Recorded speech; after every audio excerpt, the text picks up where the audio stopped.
Very good morning students. आज हम class +1 का chapter some basic principle and the techniques of organic chemistry का last topic start करेंगे, जो क्या है डिफरेंट इलेक्ट्रॉनिक डिस्प्लेसमेंट है इन अ कोवलेंट बॉन्ड। कि अगर जो कोवलेंट बॉन्ड है, कोवलेंट बॉन्ड क्या होता है, जो म्यूचुअल शेयरिंग ऑफ इलेक्ट्रॉन से बनता है, उसमें इलेक्ट्रॉन की डिस्प्लेसमेंट कैसी होती है जब उसके साथ कोई भी रिएजेंट जुड़ा होता है या फिर कोई भी ग्रुप उसके साथ ऐड होता है। तो जिसकी अलग अलग पॉसिबिलिटीज और अलग अलग कॉन्सेप्ट हैं, जिनको हम वन बाय वन करेंगे, और ये ऑर्गेनिक के पॉइंट ऑफ व्यू से बहुत ही इंपॉर्टेंट है।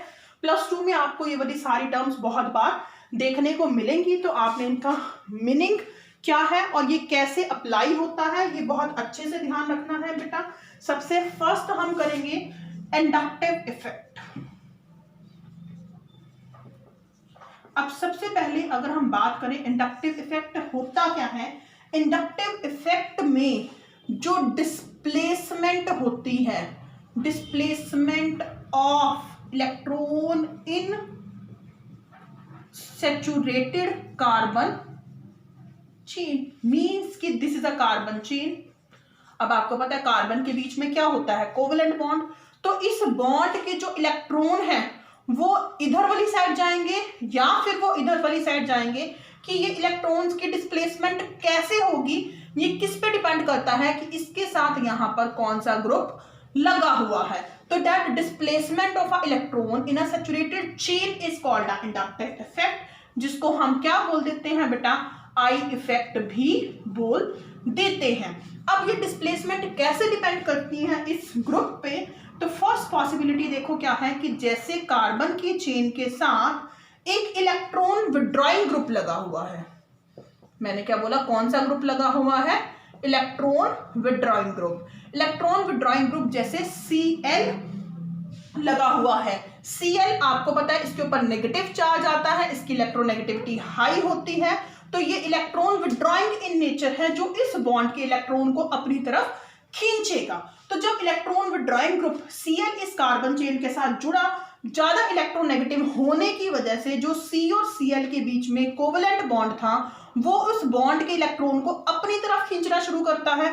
और जब ये इस बॉन्ड के इलेक्ट्रॉन को अपनी तरफ खींचना शुरू करता है, तो इसके ऊपर नेगेटिव और इसके ऊपर पॉजिटिव चार्ज आ जाता है। अब जब इसने इस बॉन्ड के इलेक्ट्रॉन को अपनी तरफ खींच लिया, तो वो इस बॉन्ड के इलेक्ट्रॉन्स को भी खींचेगा। क्यों? क्योंकि out of carbon and chlorine is a more electronegative than carbon, और it is a electron withdrawing in nature, जिसकी वजह से इस हैलोजन पर पार्शियल नेगेटिव, पार्शियल पॉजिटिव, इस पे डबल पार्शियल पॉजिटिव, इस पे ट्रिपल पार्शियल पॉजिटिव। क्यों? जैसे जैसे डिस्टेंस बढ़ रहा है, इसकी अप्रोचेबिलिटी कम होई जा रही है, बट ये इन बॉन्ड्स के इलेक्ट्रॉन को अपनी तरफ खींचेगा, जिसकी वजह से ये बॉन्ड क्या हो जाएगा, वीक। क्लियर है? तो जब कभी भी electron withdrawing group carbon chain के साथ लगा होता है, तो वो उस बॉन्ड के इलेक्ट्रॉन को अपनी तरफ खींच लेता है, जिसको हम क्या बोल देते हैं, -I इफेक्ट। -I इफेक्ट क्या है, if the substituent attach to the end of the carbon chain is electron withdrawing, that effect is called a -I effect. अब -I इफेक्ट सबसे ज्यादा किसका होता है, आपने ये सीरीज याद रखनी है। अगर NO2 ग्रुप की बात करें, ये भी इलेक्ट्रॉन विड्रॉइंग इन नेचर है, CN भी, साइनाइड भी इलेक्ट्रॉन विड्रॉइंग इन नेचर है, कार्बोक्सिलिक एसिड भी इलेक्ट्रॉन विड्रॉइंग इन नेचर है, fluorine, then chlorine, then bromine, then I. ये मैं साथ में एक एक बॉन्ड लगा रही हूँ कि इनके साथ कार्बन की चेन जुड़ी होगी। तो सबसे ज्यादा -I इफेक्ट किसका होगा बेटा, नाइट्रो का, then cyano, then carboxylic acid और F हेलोजेंस में तो पता ही है आपको फ्लोरीन की इलेक्ट्रोनेगेटिविटी सबसे ज्यादा होती है, तो ये सबसे जल्दी इलेक्ट्रॉन को खींचेगा। सेकंड पॉसिबिलिटी क्या है कि अगर कार्बन चेन के साथ कोई भी इलेक्ट्रॉन डोनेटिंग ग्रुप लगा हो। अब ये इलेक्ट्रॉन डोनेटिंग ग्रुप कौन सा होगा, जैसे कार्बन का नेचर ही एल्काइल चेन हम बोल देते हैं।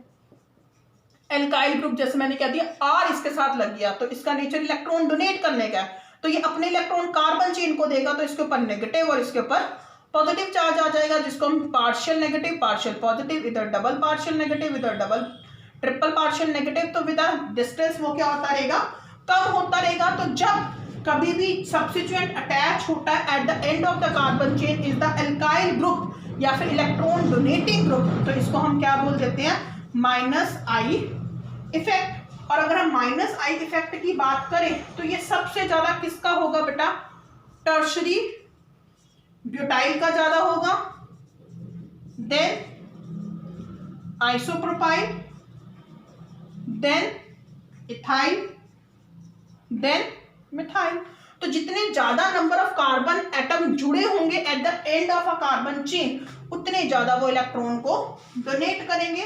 तो ये क्या था, this is all about the inductive effect, जो क्या है, एक परमानेंट इफेक्ट है कि अगर कार्बन चेन के साथ इलेक्ट्रॉन विड्रॉइंग या इलेक्ट्रॉन डोनेटिंग ग्रुप लगता है तो उसमें कोवलेंट बॉन्ड की डिस्प्लेसमेंट जरूर होती है, जिसको आई इफेक्ट कह देते हैं, जो फर्दर टू टाइप्स का है, माइनस आई और प्लस आई। माइनस आई क्या है, जब चेन के एंड में इलेक्ट्रॉन विड्रॉइंग ग्रुप लगा होगा। प्लस आई क्या है बेटा, जब चेन के एंड में इलेक्ट्रॉन डोनेटिंग ग्रुप लगा होगा। और ये परमानेंट इफेक्ट है जो डिस्प्लेसमेंट करता है कोवलेंट बॉन्ड की। और इसकी थ्योरी बेटा, full proof theory you can be write down from the book में से करोगे, अच्छे से नोट्स बनाओगे और फिर मेरे को होमवर्क ग्रुप में सेंड करोगे बेटा। ये मैं सिर्फ आपको समझा रही हूँ, प्रॉपरली लिख के बनाऊं तो it's take a so much time. तो आपने बेटा इसको अंडरस्टैंड करने की कोशिश करनी है और ऐसे ही मेरे को नोट डाउन नहीं करना, समझ आना चाहिए आपको अच्छी तरह से। अगर कोई डाउट होगा यू कैन आस्क, बट इसके जो नोट्स है you can prepare from the book.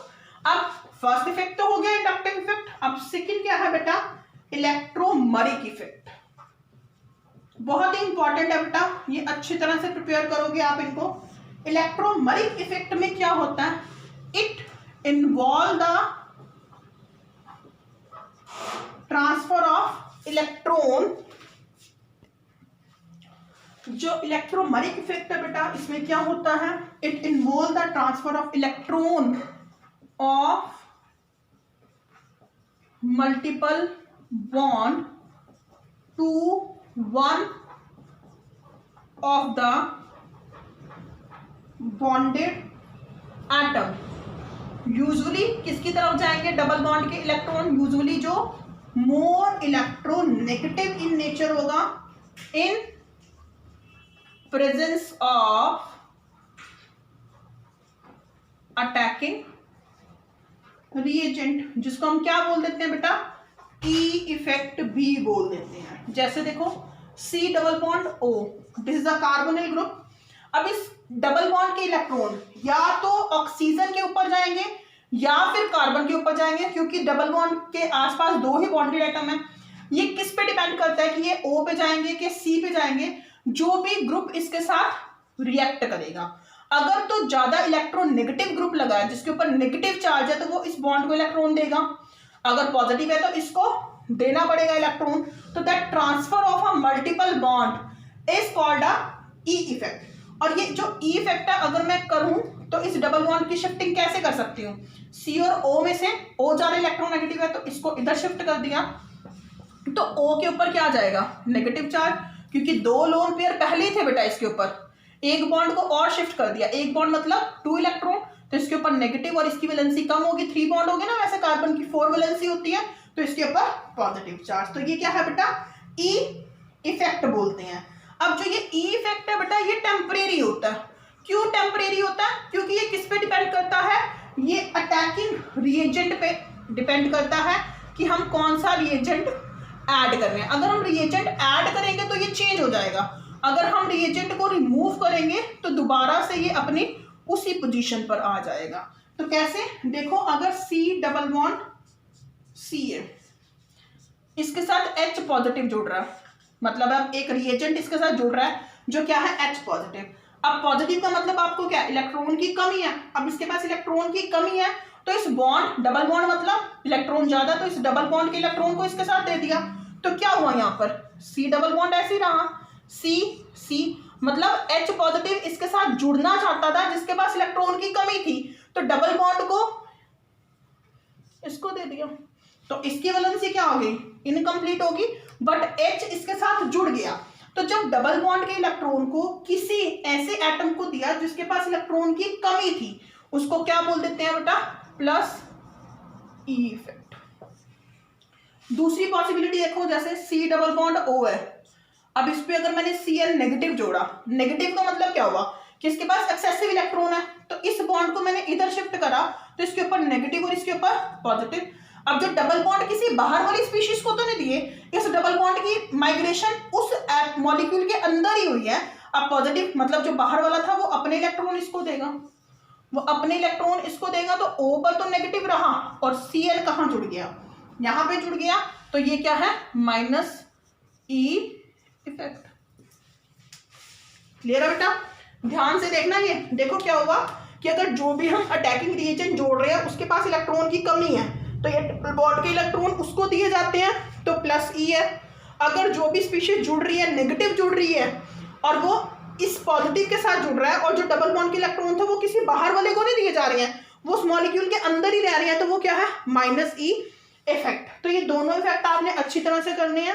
इसके बाद एक और इफेक्ट है बेटा रेजोनेंस वाला फिनोमिना है, तो रेजोनेंस का फिनोमिना आपने 4th चैप्टर में भी करा हुआ है, वो आप वहीं से कर लोगे, कैसे रेजोनेटिंग स्ट्रक्चर बनते हैं, क्या क्राइटेरिया है, क्या रेजोनेटिंग स्ट्रक्चर्स होते हैं, क्या कॉन्ट्रीब्यूटिंग स्ट्रक्चर होते हैं, रेजोनेंस एनर्जी क्या है। बट जो रेजोनेंस का आर इफेक्ट है, 1 और 2 डिफेक्ट मोर इज लेफ्ट, जो हम नेक्स्ट वीडियो में डिस्कस करेंगे। इस वीडियो में बेटा आप ये दोनों ही इफेक्ट करोगे, inductive effect and the electromeric effect, और इसके नोट्स बना के मुझे होमवर्क ग्रुप में सेंड करोगे। अगर आपको कोई भी डाउट है, you can ask and try to feel comfortable to ask your doubt. Thank you and have a nice day. Bye bye everyone.